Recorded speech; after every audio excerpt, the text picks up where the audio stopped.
Sure, here's a script for your YouTube channel FK iPhone focusing on the iPhone 13 in 2025, written in a casual and engaging tone without using quotation marks, numbers, or headings, --.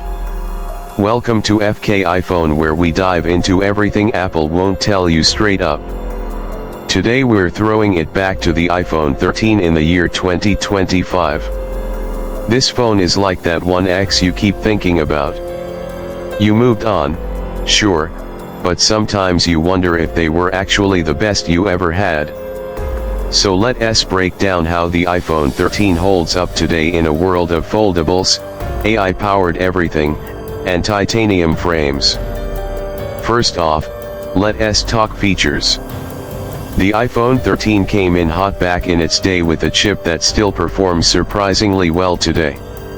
Apps run smooth, animations are crisp, and unless you're a hardcore mobile gamer or video editor, this thing still handles like a pro. The battery life on the 13 was a major win, and guess what, even now, with a healthy battery, it'll last you through a full day easy. No stress, no portable charger panic.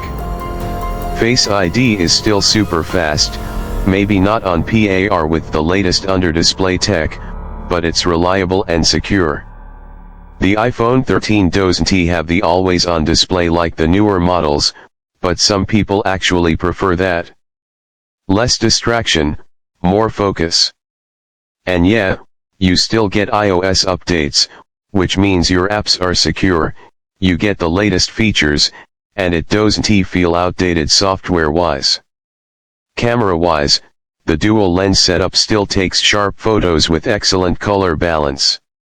The sensor shift stabilization makes handheld shots really solid.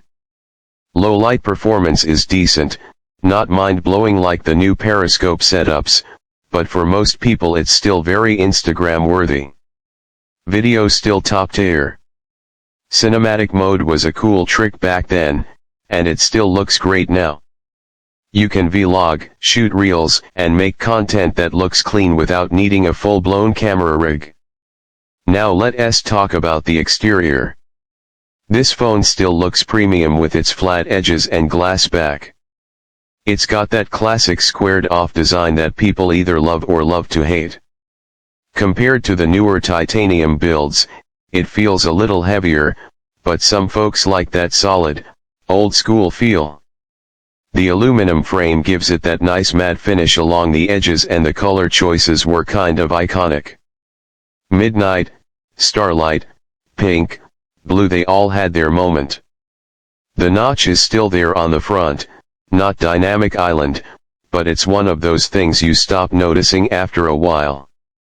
Bezels are slim, the OLED display is bright and colorful, and it still holds up for watching content, gaming, and editing photos. It might not have the crazy refresh rate of newer models, but for most users, it's still very smooth. In 2025, the iPhone 13 sits in this perfect zone.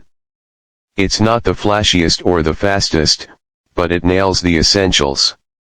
Solid build, good performance, great camera, reliable software. And the best part, the price. You can grab this thing refurbished or second-hand for a fraction of what you'd pay for the latest Pro Max Ultra model.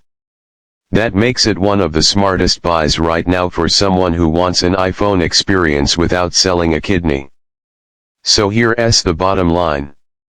If you're out there wondering whether the iPhone 13 is still worth it in 2025, the answer is a big yes. Especially if you don't need all the bells and whistles of the newest releases. It's not about flexing with the latest tech, it's about getting a phone that actually works well and looks good doing it. That's it for this one.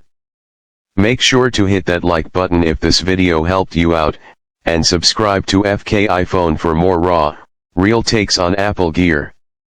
Catch you in the next one. Let me know if you want a shorter version for YouTube Shorts or a voiceover version with tone suggestions.